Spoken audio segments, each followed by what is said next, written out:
पत्रगण्डयुगणां सिंहासनाध्यासिनीं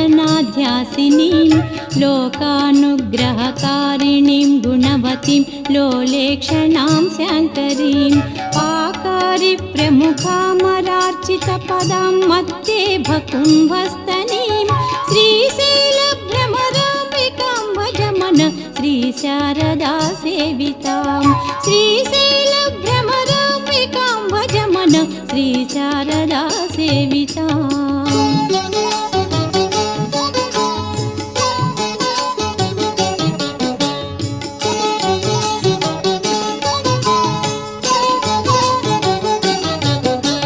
विन्ध्याद्रीन्द्रगृहान्तरे निवसितां वेदान्तवेद्यां निधिं मन्दारद्रुमपुष्पवासितकुचं